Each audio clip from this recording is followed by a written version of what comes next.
Amigos de Al Punto, pues estamos hoy aquí en el cierre del año con Antonio Navalón para hacer precisamente el recuento de los años. Antonio. De los puntos. De los puntos, claro. En algunos casos daños y en otros más difícil encontrar. Poco menos daños. Eso es. Antonio, ¿cuál es tu balance de este año 2021 tan agitado que parecería que vivimos 5 años en uno?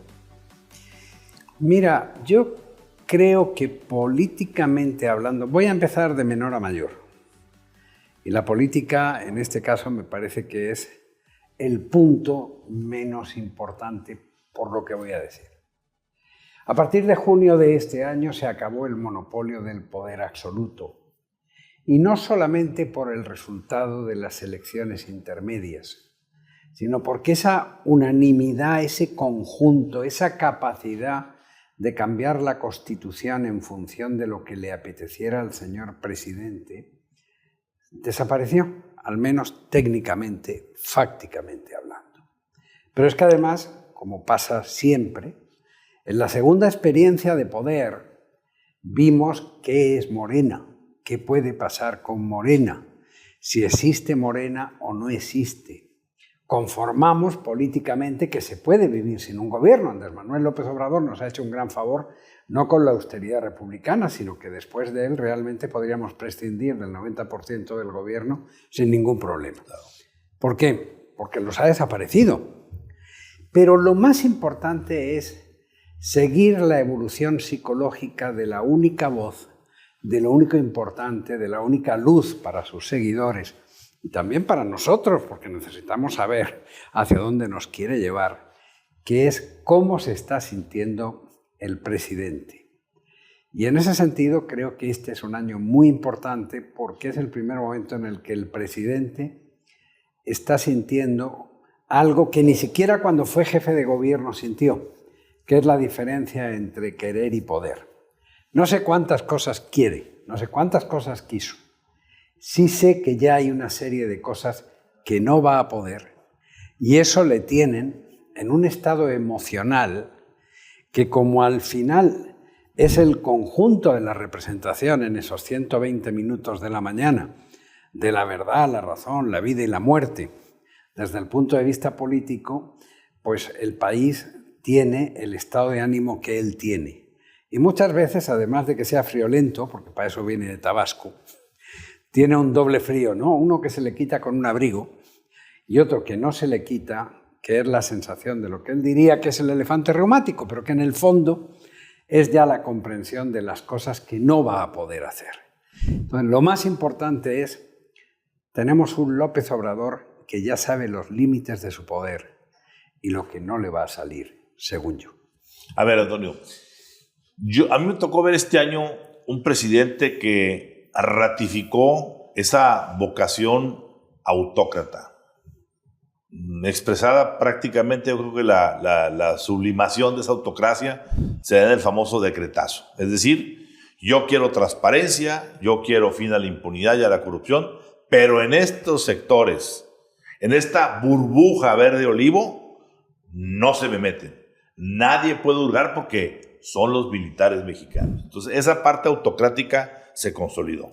Pero, y simultáneamente a eso, se exaltó el autismo presidencial. Es decir, un hombre que solamente ve hacia adentro de sí mismo, que no escucha a nadie, más aún, que terminó por las razones que quieras, ¿sí?, expulsando de su círculo íntimo a todos aquellos que tenían voz propia.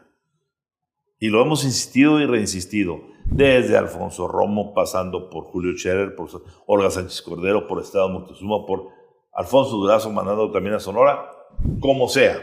Ese círculo íntimo, más o menos que se consideraba con posibilidades de hablarle vis a vis, se fue, ya no está.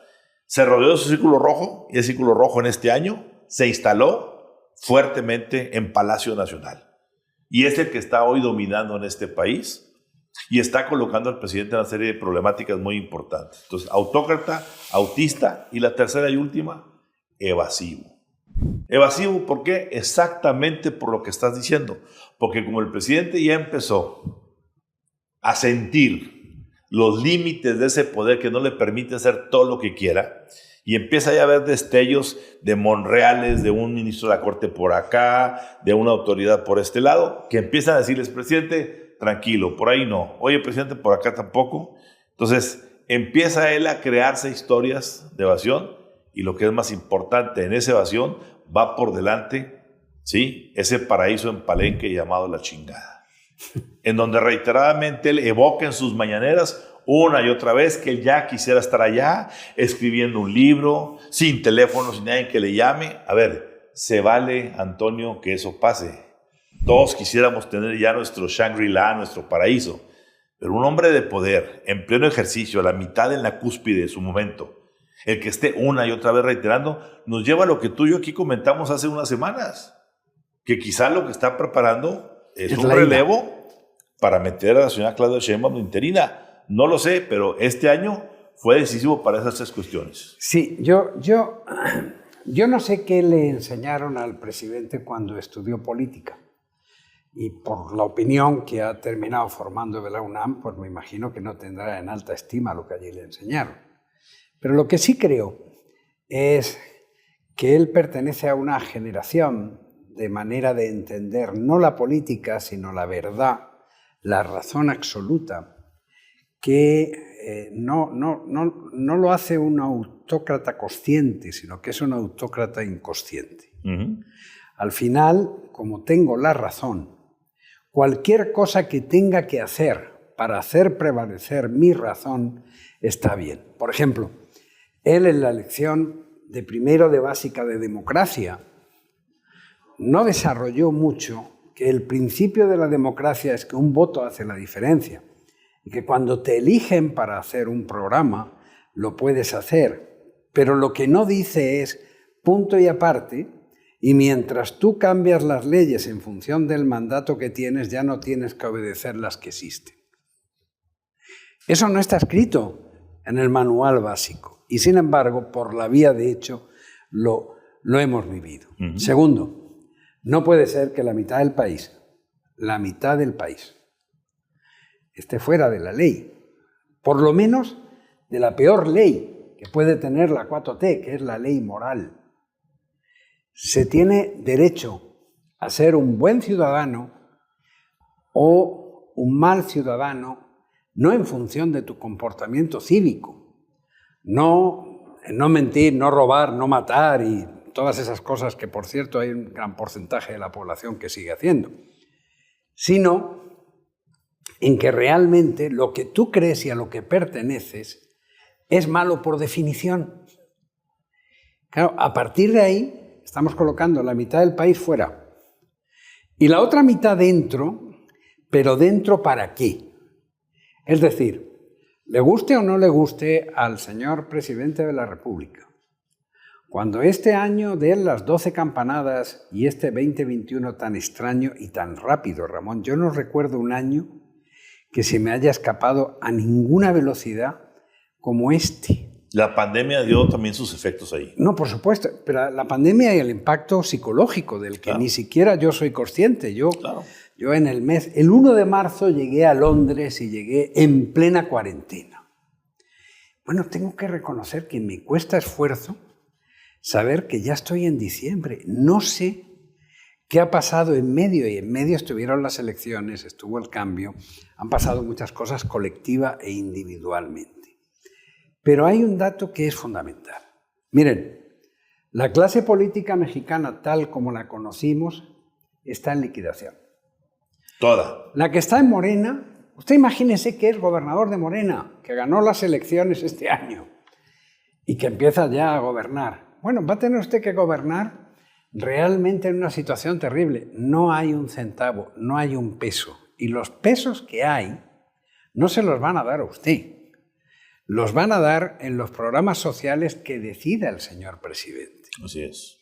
Segundo, cualquier Estado en el mundo moderno hace un papel estabilizador y no solo regulador.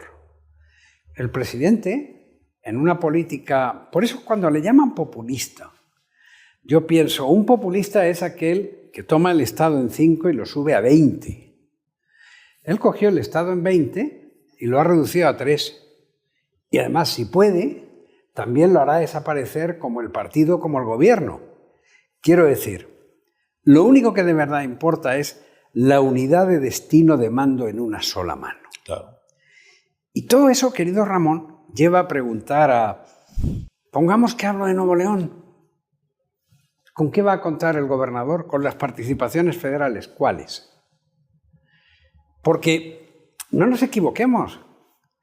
El país va a tener un crecimiento económico estimado en torno al 6,5%, con una inflación del 6%, casi 7%. Pero vamos pegaditos a la locomotora del desarrollo norteamericano.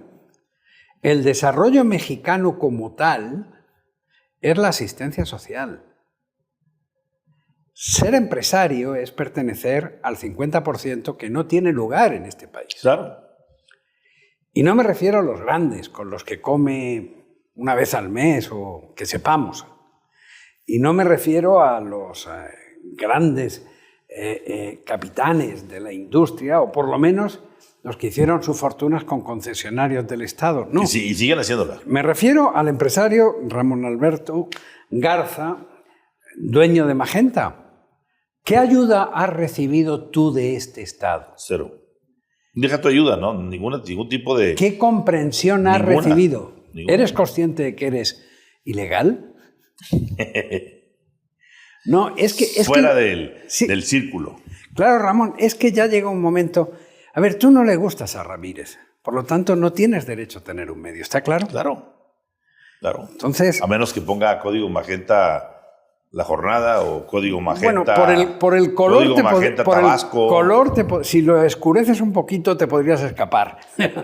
Pero mira, Antonio, veamos esto. Yo veo 5 áreas estratégicas donde este año se centró el reflector. La primera te diría que fue estas curiosas elecciones del pasado junio, en donde de una u otra forma Morena se hizo de la mayoría de los estados. La pregunta no es que se los hiciera, es cómo se los hizo. Y conforme va pasando el tiempo, vamos confirmando una y otra vez que fue en muchos casos con ayuda del crimen organizado.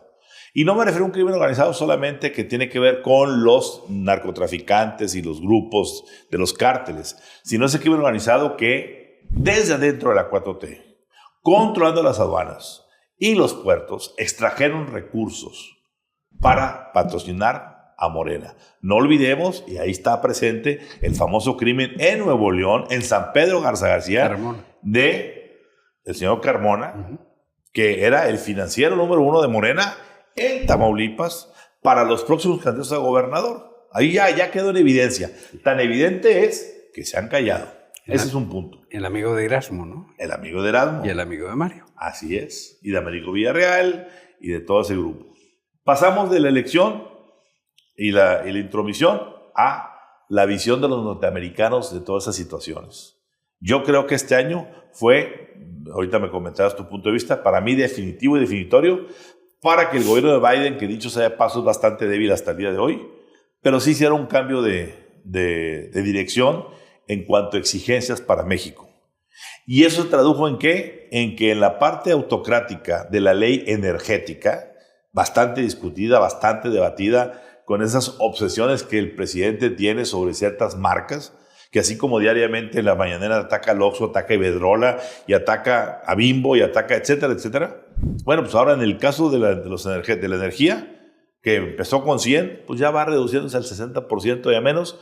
No sabemos por qué causa, pero al final del día hay intromisión del extranjero para decir, por ahí no se puede y te vas a tener un serio problema. Y de ahí nos brincamos después a toda la parte de la destrucción de instituciones. Este año fue como nunca un ataque inmisericordia a lo que se moviera que no fuera orientado con la intención presidencial. Llámalo INE, llámalo INAI, llámalo lo que quieras, cualquier institución que quieras. Ahí estuvieron, tratando de atacarse, etc. Y de que al final, esta parte de la ingratitud presidencial, de terminar atacando a quienes fueron eternamente sus grandes, ni siquiera diría ni aliados ni cómplices, ¿sí? Gente que lo acompañó cuando no era en este país Más ¿sí? que un proscrito. Exactamente. Era un delito apoyarlo como candidato. Y gente como Carmen Aristegui, como proceso defenestados por una investigación en la cual se podía haber respondido de alguna forma, ya fueron abiertamente así. Debería haber un fresco por ahí que dijera López Obrador, así con el dedo índice, expulsando del paraíso, ¿sí?, a Carmen y a Proceso. Entonces, cuando tú ves el paquete completo, dices, a ver, yo quisiera encontrar dónde está la parte sana y propositiva de este año de gobierno. ¿Dónde encontrarla? Porque la verdad, seré muy pesimista y no suelo serlo, no la encuentro. Son muchas cosas y todas vitales. Quiero empezar por la primera que has dicho. Los Estados Unidos de América, país sometido no solamente al mal manejo del peor gobierno que ha habido en Estados Unidos desde el de James E. L. Carter. Ese gobierno nos legó al mundo Hamilton Jordan y Cyrus Vance, y nos legó al mundo, entre otras cosas, al Ayatollah Khomeini. Así es. Entre otras pequeñas cosas que nos legó, además de poner en evidencia una vez más esa costumbre que ya no la han perdido, ya la han seguido hasta el final, que es de perder todas las guerras que intentan. Acuérdate de la liberación de los rehenes, acuérdate de... Y quiero retrotraerme a 2 puntos. 3 horas antes de recibir en el despacho oval a sus colegas del TMEC, el premier Justin Trudeau y el presidente de México, Andrés Manuel López Obrador, el presidente de los Estados Unidos de América estampó su firma en una ley que permite que Estados Unidos vaya y persiga en cualquier lugar del mundo, con permiso o sin permiso, con conocimiento o sin conocimiento, a sus enemigos. Naturalmente, no proclamó todavía a los cárteles, grupos terroristas que pudiera perseguir, pero ya hizo una ley que le permitiría lo que la semana pasada pasó y lo que rápidamente el presidente con gran reflejo contestó. ¿Qué es? $5 millones por cada hijo del Chapo, por cada chapito. Y eso le permitió a nuestro presidente recordarle a los Estados Unidos que ojito con venir aquí a molestar. Porque si están reclamados por la justicia norteamericana y están aquí, no tenemos ninguna prueba de que estén aquí, lo único que necesitamos es una foto de él con el Chapo. O sea, por lo demás... Pero hombre, se nos fueron 5 millones de dólares. Capturamos y lo dejamos ir. El culianazo y luego el saludo a la abuela. Claro. Quiero decir, no, en fin, es un tema de gran humanidad. Bueno, vamos a llamarle humanidad. Pero ya advirtió en la mañanera del viernes a los Estados Unidos de América que ojito con intentar venir aquí por los hijos del Chapo. Claro. Primer punto. Entonces, una cosa es pues, que Sullivan sea un gran teórico de Yale y un mal consejero de Seguridad Nacional, que Blinken sea un hombre elegante pero no tiene una idea clara de la recomposición del mundo, y que Biden, pese a la edad, sea un señor que quiera de verdad acertar y no lo esté haciendo. Una cosa es la crisis de los Estados Unidos de América y otra cosa es vivir con una frontera como la nuestra, con esta porosidad y con lo que significa que ataquen a los Estados Unidos por la espalda. Entonces, no hay que equivocarse. Con Biden o sin Biden, con Trump o sin Trump, la relación en este mundo donde hemos conseguido tantas cosas, o sea, hemos acabado con el sindicato del crimen, porque ya no matan, ya no necesitan sobornar ni amenazar políticos, simplemente ganan las elecciones. Es decir, hemos democratizado el mundo del crimen. Claro. Nunca ha habido una posesión del todo el Pacífico, desde Michoacán hasta el final, en unas manos, vamos a decir, más confiables. Y con las complicidades propias con puertos y aduanas. Claro, para que puedan transitar mercancías, claro, y precursores para drogas. Por supuesto, y claro, y como el propio presidente explicó el pasado viernes, más de 100.000 americanos han muerto porque les gusta tomarse el fentanilo, que tiene en Manzanillo algo así como la capital, ¿no? O sea, es una cosa... Sí, claro, en los dos sitios. Entonces, primer punto, en mi opinión, da igual lo que piense, lo que diga, aquí va a pasar algo. Entonces, el Chapito o lo detiene la Guardia Nacional o una noche se lo llevará al SAR. Una noche llegarán y se lo llevarán. Sí. Primer punto. Segundo punto, la destrucción institucional. Sí, una de las singularidades de este régimen en este año.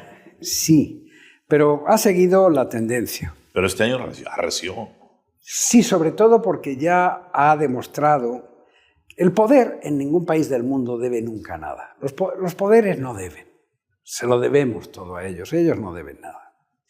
Pero en este caso, además, tenemos un hombre de una convicción moral tan fuerte. Bueno, tan fuerte que casi yo cuando oigo hablar a López-Gatell de la fuerza moral del presidente, pienso en qué momento lo va a probar Cofepris. Porque cuando dice que un buen elemento contra el COVID es la fuerza moral presidencial, pues digo, pues tendrá que tener licencia, ¿no? Claro. Tendrá que tener licencia para circular. Ahora, volviendo en serio, lo que está demostrando el presidente es que él, al servicio de México y de su visión de México, no tiene amigos. La familia la voy a dejar aparte, porque la familia, todo el mundo tenemos familia. No tiene amigos, no tiene nada que agradecerle a nadie, y a la hora de la verdad no conoce a nadie. Nadie es nadie. Yo hay la misma visión que tú tienes de no conoce a nadie, yo la voltearía y yo le diría, desconoce a todos. Sí, no es lo mismo. Veamos lo que pasó con Nieto y lo que pasó con Chere y lo que pasó con Olga y lo que pasó. Terminan siendo desconocidos, aquellos que eran tan conocidos y tan íntimos. Claro, pero fíjate, Ramón, que ahí es donde está lo grave. A ver. Este año, en mi opinión, lo que está sucediendo y con cómo se acaba el año es con la implosión de la 4T. Así es.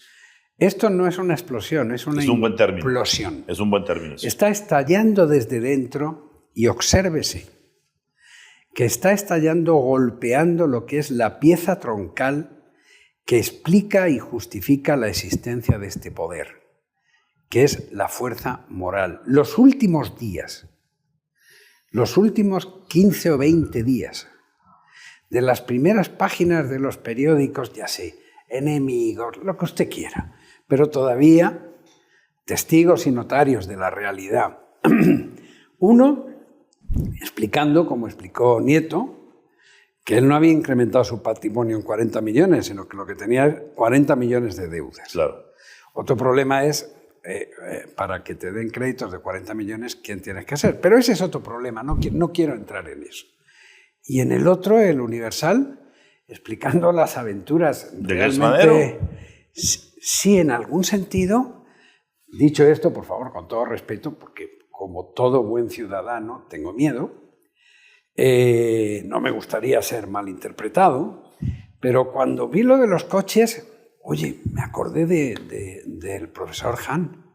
Claro. Que también le gustaban los Mercedes descapotables, claro, ¿te acuerdas? Totalmente. Allí en el rancho. Totalmente. Pero esto es otra cosa, ya no somos lo mismo, no somos iguales, esto no puede pasar.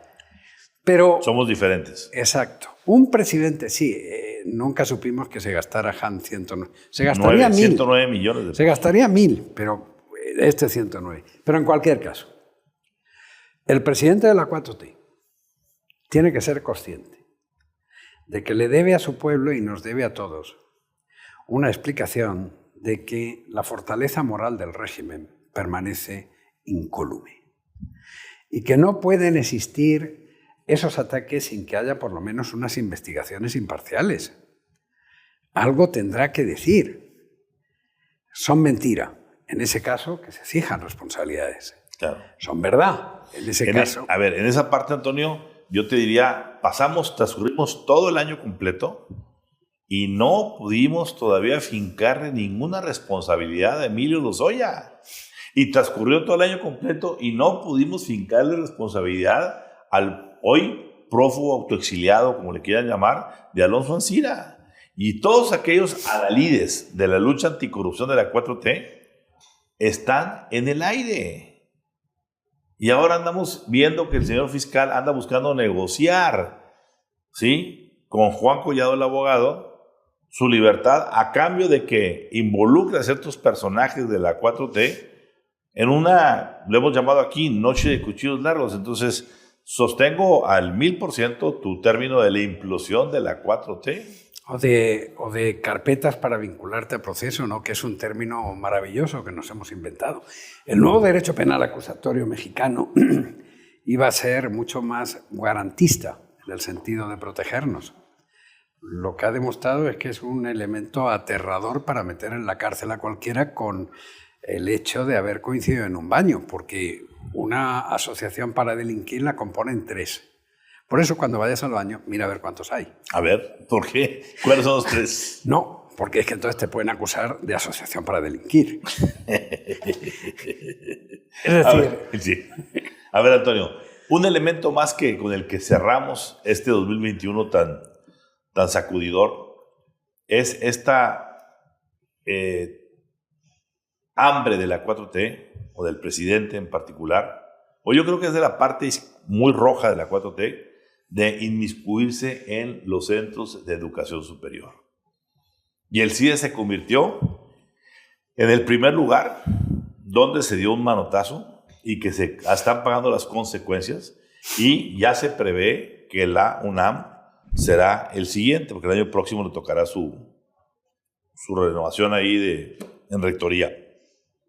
¿Qué opinas de esta parte que siempre ha sido delicada y ha sido casi fatídica para muchos presidentes, desde Echeverría hasta la fecha? Echeverría fue el último que abiertamente se entrometió con la autonomía universitaria. Y a partir de ahí, de López Portillo para acá, hasta el día de hoy, nadie se había atrevido. Y ahora decimos que desde el púlpito mañanero, todas las universidades están corrompidas por los neoliberales, que las hacen que produzcan egresados conservadores fifís, aspiracionistas. Sí, es una situación que en algún sentido me recuerda el inicio de la Revolución Cultural de Mao, en el sentido de que un grupo, la Banda de los Cuatro, en una ocasión estaba el editor del periódico de Shanghái, más un artista, más la última mujer del presidente Mao, como los responsables de la Banda de los Cuatro, que organizan la Revolución Cultural.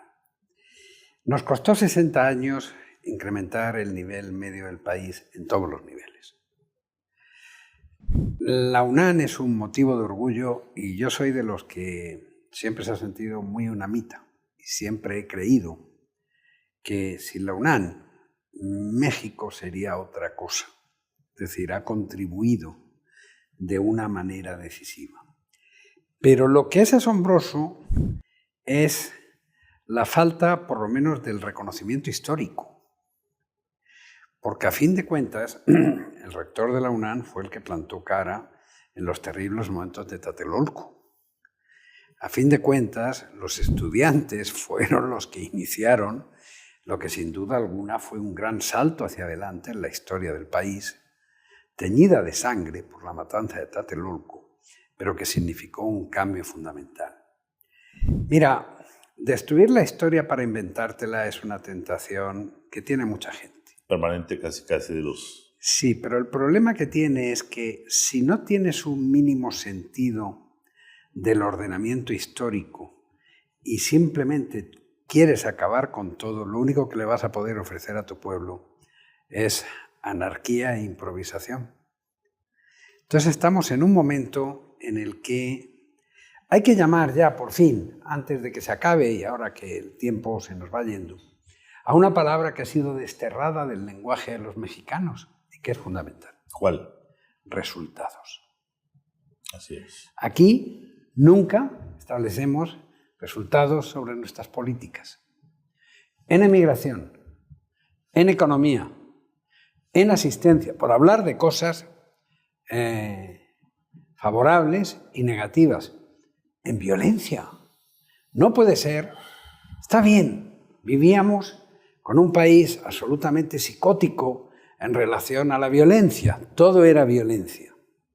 Pero ahora resulta que la violencia sigue ahí, lo que pasa es que ha desaparecido en nuestra vida y lo que es peor, los sentimientos, los nuestros, yo sé los míos, muchas veces me da miedo no saber si me he acabado convirtiendo en ciudadano de un país sin sentimientos. Cuando veo lo de los niños, cuando veo lo de los medicamentos, cuando veo los feminicidios, cuando veo el trato del COVID,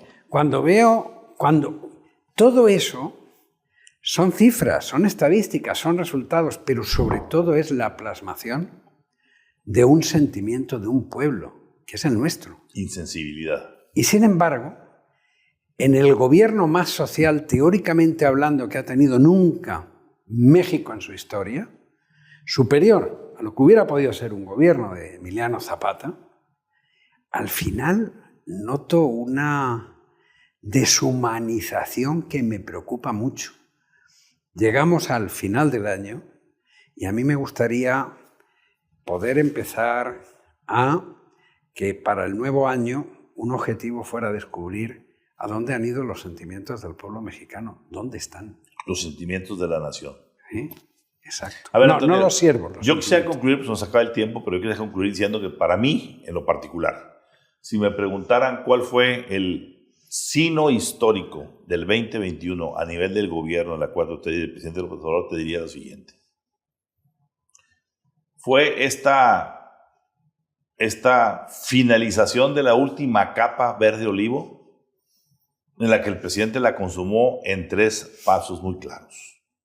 Primer paso, le entregó más y más obras a los militares, que deben estar o en los cuarteles o combatiendo el crimen organizado, pero están hoy haciendo toda la infraestructura de este país. Segundo, les creó una empresa para que ellos manejaran. Le quitó Hacienda y al erario público para que los legisladores ya no osen tocarle el dinero que se va a generar de esas obras. Y todo lo que es peor, quitó las plumas con las que se firman y se cambian contratos y demás, y puso un muro de bayonetas en torno al famoso decretazo para que nadie meta mano a ver qué se está haciendo ahí. Perdón, Antonio, eso aquí y en China se llama una extrema complicidad que tiene que ver, uno, o con un plan muy maquiavélico para autoprotegerse, o con un terrible miedo de que algo vaya a pasar y estás comprando protección. Para mí ese fue el signo histórico de este año. Quizás sea muy radical en mi percepción, pero ahí lo dejo. Es un año en el que yo lo definí como el año que el presidente se construyó una burbuja rojo y verde olivo. Rojo porque se extremizó a la izquierda con toda su gente, y verde olivo porque usó a los militares o lo está usando como su parapeto para justificar lo injustificable. Sin duda, y ya para... recientemente tuve ocasión de participar en un debate con un think tank y hubo una pregunta que me hizo un profesor norteamericano que me llamó mucho la atención.